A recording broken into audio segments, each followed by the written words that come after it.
Shivankar, a journalist at CIO News. I'm your host for today's live. Welcome back to another episode of our weekly live sessions with CIO News.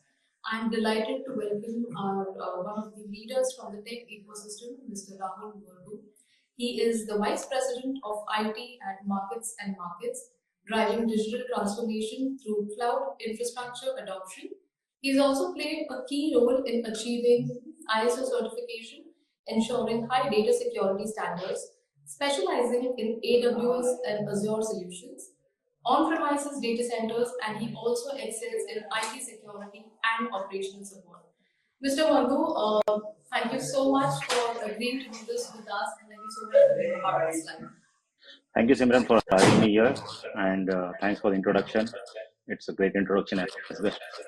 The pleasure is totally ours. And once again, like I said, you have been in this ecosystem for like 2 decades now.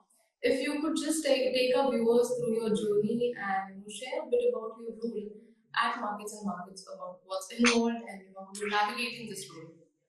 Sure. Thanks, Simran. So I have a total IT infrastructure experiences. This year, I'm completing almost 23 years now. So in this last 23 years of journey, I was catering 4 industries altogether. So I started with the manufacturing industry, then the entertainment industry as well, and then the software industry, and now it's a research industry.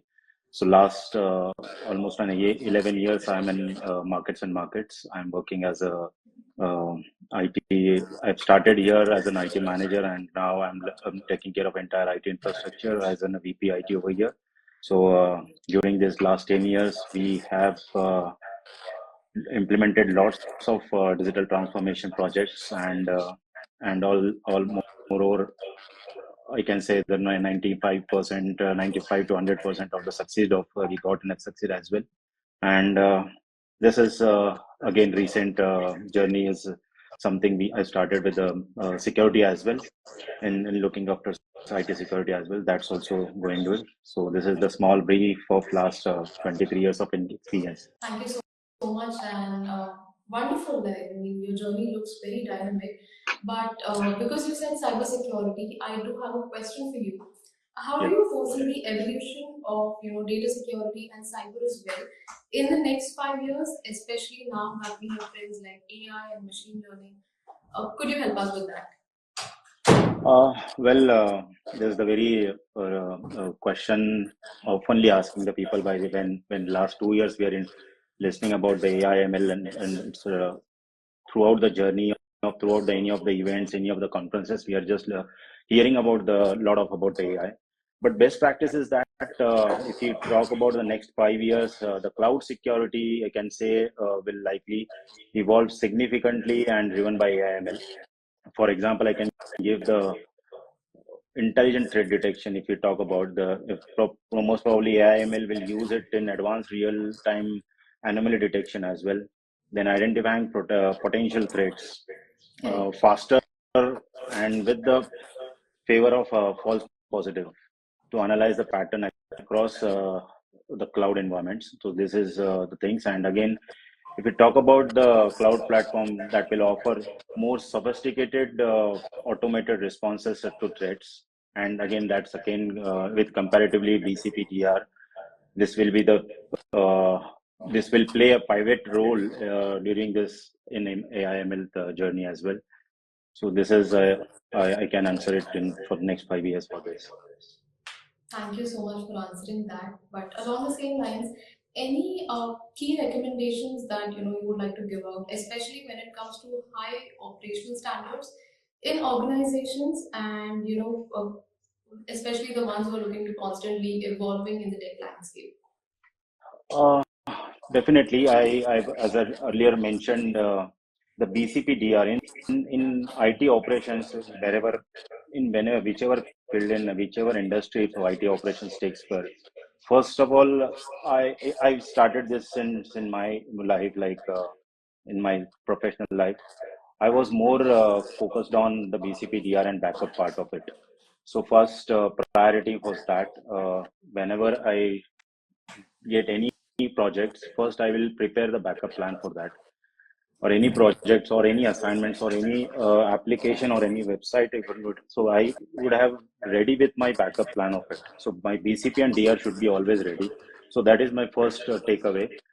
And the continuous learning is very much important in nowadays in tech industries, because again AI ML kind of things, which is last 2 years we are hearing, and everyone, every IT leaders or any IT executive, IT professional is learning about the more on AI ML things. So according to industry standards, uh, I can encourage one more thing is a cross-functional collaboration. So we'll have to collaborate cross-function collaboration in terms of any of the applications, any of the application, as well as any of the data center. If you have multi data centers, so that again we'll have to think about how to collaborate with the multi data centers as well.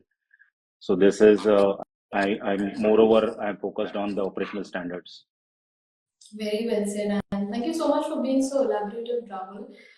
Now, because you also have certification in CISM and CCISO, how has these, how have these certifications influenced your approach to cybersecurity as a leader overall? If you could throw some light on that. Uh, okay, so I throughout my journey, as I initiated, I thought very initially I would have completed my certifications, but that was not happened. But recent last 4 years post lockdown, we maintained everything. We settled down our organization first, and then we had a good time, learning time, and then I thought we'll go for the certification. So I completed the CSUM during post lockdown, immediate of the lockdown, and again post that recent last years I've completed CCSO as well.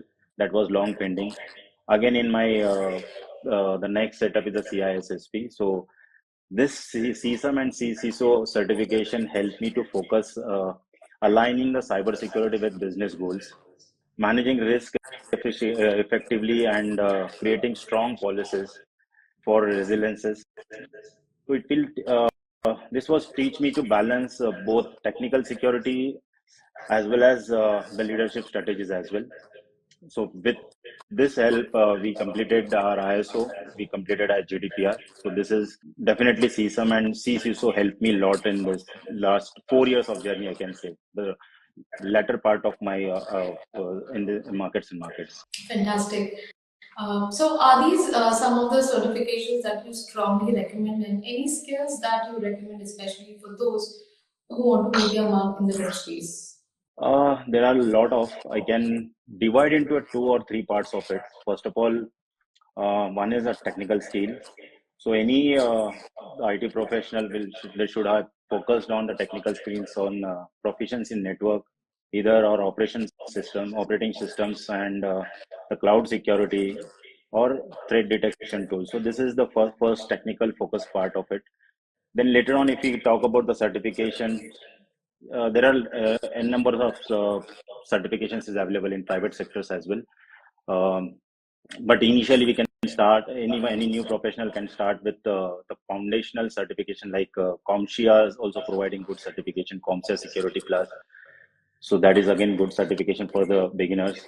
Then certified ethical hackers is also one of the, and it's offering by many of the reputed organizations. Then to pursue for the to go further, then to that there should be CISSP is a very good choice. Even I am also doing that. I'm and in my pipeline it is. Then CSAM again CCSP. So there are n number of in security as well as in cloud security also there are too many certifications. If we go for the audit backgrounds, then also have the very good certifications as well. So this can be Great. done by the beginners or IT professionals. Wonderful. And along the same lines, Rahul, because we are living in a digitally active era, it's the age of social media. When it comes to individual security, I would like to hear your take on that. You know, how we can be vigilant, how we can be aware. Any key recommendations that you would like to give, or any messaging that you would like to give today? Okay, I'll take up this question in some sort of cloud security. I'll just explain in two or three lines it is. If we go for the cloud security, first of all, we'll have to ensure our three levels of security. One is identity access management that should be in place. Then we should focus on MFA to at least enable the centralized authentication with single sign-on. And again, to protect data, DLP should be in place. And again, encryption. If you talk about the encryption, that encryption should be at rest at transit, so that our data should not be leaked at any given point of time. And now I'll go for this network. If you talk about the network, to secure the network, we should have the cloud VPC in well configured. Security group should be in AWS security groups. Will have to configure in well manner so that and additionally, if I can say, we'll have to limit our exposure of the private endpoints. If that is not required to expose it for the publicly, we should not open the required ports in all it.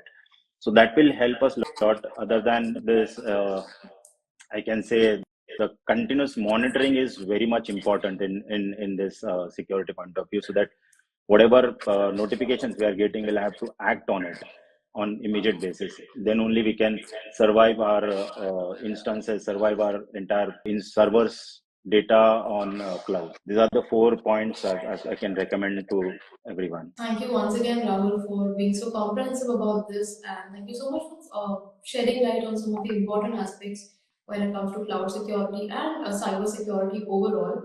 And I think this has been a deeply insightful conversation. So thank you once again for agreeing to do this with us. I also have a couple of questions planned in for your rapid fire round. Are you ready? Okay. Yeah, sure. Great. My first question to you is, what is a must have gadget for you, or any tech tool that you strongly recommend or cannot live without? Definitely for smartphone is the one, but I can give another one is to at least to be have a peaceful, that is noise cancellation devices. At least we can IT professional can be do a peaceful work. This is the two Absolutely, I think gadgets. that's the need of the hour for all IT professionals. Right. Next up, any key trend or any tech trend that you think is simply overrated? Before AI ML, I can say blockchain for non financial use cases. That was often hyped without a clear value. So that was a blockchain, I can say that. Interesting. What's the most overused buzzword in the tech ecosystem? Yeah, I was about to get it right there. yeah, that's what I said.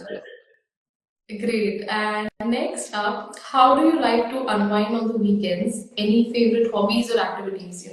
I'm sure your calendar is, already scheduled for the month or a year, but any activities that you like to do outside of Not weekends? really for a week or month. That's I used to spend weekend times with the family. I like to spend the time at home.